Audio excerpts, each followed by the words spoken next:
This is IELTS Huyen, the podcast dedicated to people who would like to self-study for the IELTS exam. This is Huyen, your host, and I am an English teacher as well as an IELTS teacher for almost 7 years now. Along with this podcast, I also have TikTok, Instagram, Facebook, and YouTube. Don't forget to follow me on those platforms, okay? I am the founder of practice9.co, the website for you to practice for the IELTS exam for free. If you haven't checked out the website, do so because it has a lot of things for you to explore. Every week, I send out a newsletter on Friday to make sure that everybody stay updated about the IELTS exam as well as the formats of the exam and everything else. There are a lot of privileges if you are subscribed to this newsletter, so don't forget to subscribe. I put the link in the caption. You can basically claim the privilege there. But if you already have an account with practice9.co, you will automatically receive the newsletter every Friday. So I've been doing this podcast for about 2 years now. I think I have covered a lot of topics and I have solved a lot of problems. But recently I realized that there is one topic that I have barely touched. I mean, it's not that I didn't know there were problems. I just didn't think that the problems would stop people from achieving their scores, like their desired score. So that is why I didn't talk so much about that. But actually, recently, I started to receive a lot of questions because when people started to practice on practice9.co and they started to face a lot of problems, that is why I just received quite a lot of emails and messages about this. So I decided that, okay, let's just have an episode, at least one episode about this so that I can put an end to the problems that a lot of people are having at the moment. So that is why in today's episode, I'm going to talk about the IELTS letter. I know we have gone past the era of writing and sending letters to communicate with each other. Nowadays, we just call and send messages, but I actually like sending letters better, because it just feels and sounds more genuine. You actually have to sit down and put what you think into words. It sounds, genuine to me. But there's one thing that we still write nowadays, that is emails, right? So I think that many of you write emails every day at work, and you think you should be familiar with writing letters for IELTS. And that is also one of the reasons why you don't think you need practice. However, you are still here listening to this podcast episode.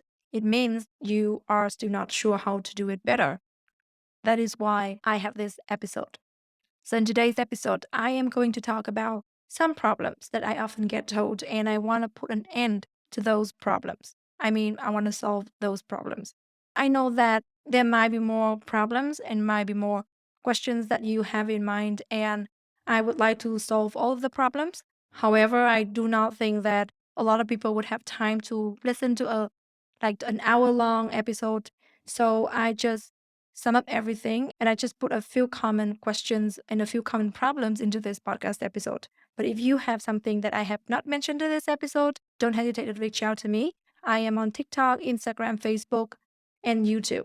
You can also email me at ready@ieltswithhuyen.com. I'll get back to you as soon as possible. Let's talk about problem number one. This is most likely one of the biggest questions that I have ever got about writing in general, not only the IELTS letter.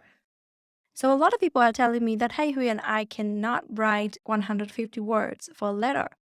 So, well, that's a huge problem then because you must write at least 150 words. And it is a crucial part of the game of IELTS you are taking part in. So you have to be on board with that. That means no matter what you do or what you have to do, you have to write at least 150 words. But it's not the real problem here. The real problem here is how to get to 150 words and even more. To thrive in the game of IELTS letter, you need to use a bit of your imagination. You know that you need to cover all the required points in a task, right? But it will not be enough to get 150 words if you are just giving one single point for one requirement. You will need to tell a better story. It means you will need to give a few more details. So let's say that you are writing a letter to a friend who is potentially moving to the city that you're living in because he's got a job offer. In the letter, you need to suggest an interesting part of a city to live in. So together with suggesting a name, you should also polish it a little bit. Say the downtown is a really good compound to live in, and you want to suggest that to your friend. You should also explain why it is good and how good it is in a few sentences. You can also say how many people in the city would choose to live in that compound, etc. In general, you just need to elaborate the idea a little bit. And after elaborating, you've got more words and your letter has become better with more details. And I don't doubt that you will make it to 150 words at least. Okay, so we have solved the problem about the number of words. Here comes problem number 2. Some people are telling me that they cannot write everything within 20 minutes. And my answer for them is very simple. You don't have to. You don't have to write in 20 minutes. Remember that you have 60 minutes in total to write task 1 and 2. If you need more time, it is okay. But, well, there's always a but anywhere. You will not have much time left for task 2, which is 2/3 of your writing overall score. I actually don't spend the whole 20 minutes writing. Instead of doing that, I suggest you use only 10 minutes of your time to write. But before writing, you should spend about 5 minutes listing out all the ideas, aka making an outline of your letter. And after finishing the content, you should spend the rest of the time, about 5 minutes, proofreading what you have written. It might sound a little bit difficult at first, but you will see the benefits of it soon enough. Don't forget to set a timer so you can keep track of your time. However, if you just started practicing, I don't think timer would help very much.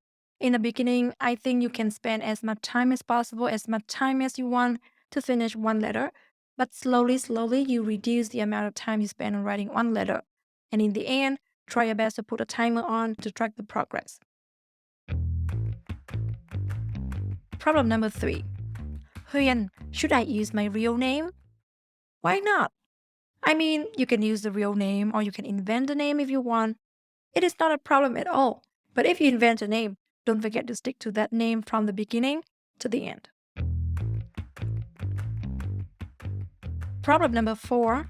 This is actually not a new problem, but I don't think I have talked a lot about this. And this problem is about introducing yourself. So a lot of people are asking me if they should introduce themselves in the letter. And my answer is it depends.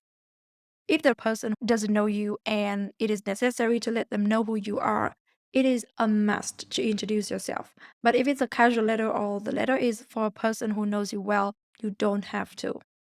The rule of thumb is to ask yourself if it would sound weird if you were writing a real letter when you introduce yourself. If not, that should be okay. If it is, you might need to leave the self introduction out. For example, if you're writing a letter to apply for a job, it would be wiser to introduce yourself before getting into any business. But if you're writing a letter to a friend who is asking for some information about your town, it is not necessary.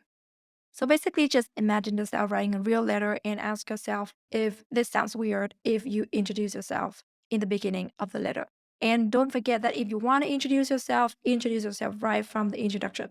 Do not leave it until the end to just say who you are, right? It just sounds really weird. Problem number 5 is very quick, okay? So a lot of people are asking if they need to write an address, and the answer is no, you don't need to, as simple as that. And it is addressed very well in the task. The next problem is the differences between formal and semi-formal letters. So one of the biggest problems that people often face is that they don't know the differences between formal and semi-formal letters. Well, it is mainly about vocabulary and grammar. For example, you cannot contract words in formal letters, such as cannot be can't, do not cannot be don't. Okay, so it has to be cannot and do not.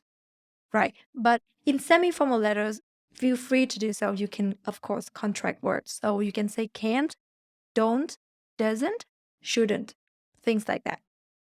In an informal letter, you cannot use informal words, okay? Try to avoid informal words at all cost. But in semi-formal letter, you can use informal words as long as they are not too informal, such as slang words.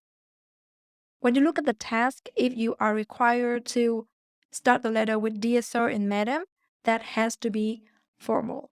But in a semi-formal letter, you can start the letter in various ways, but again, as long as it's not really too informal, like hey Dave, like that.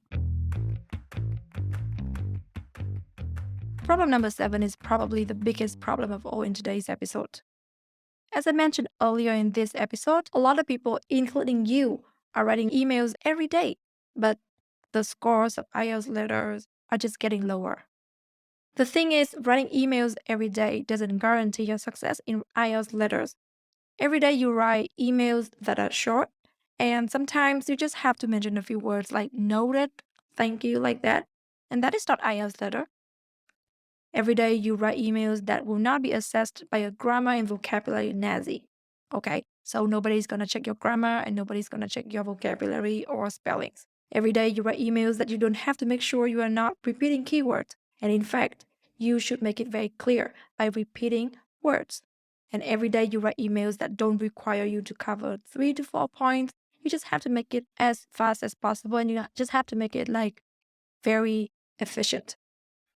So in general, the emails you write every day are different from the IELTS letters that you have to write. Those emails are for work and they require you to be efficient and professional. However, IELTS letters require you to show your true level of English to get the score that you deserve. Even though it is an advantage if you write emails every day, it doesn't guarantee anything in an English exam. That is why you need to first understand the criteria of IELTS writing, and second, use the best of your English to meet the criteria. When you take an exam like IELTS, you will somehow see the line between real life English and textbook English. But let me tell you one thing. If you write your everyday emails like the way you write an IELTS letter, it will not hurt. So take advantage of that. Take advantage of what you have to practice your IELTS letter every day. I know, I don't want to sound like a broken record, but you know me, right? I will not stop talking about this.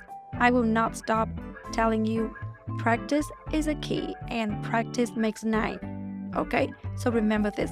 IELTS is just an exam. And to succeed in any exam, you need to practice. Now, open your browser and go to practice9.co to practice for free. You will not regret the time you spend practicing. And now here comes the privileges that you have when you listen until this point of this episode. If you would like to have your writing checked by me, use the code podcast5 to get $5 off every single task you would like me to check. And if you need some more guidance, I am here. Just contact me. Thank you very much for listening to this episode. I will see you in other episodes. For now, have fun learning. Bye.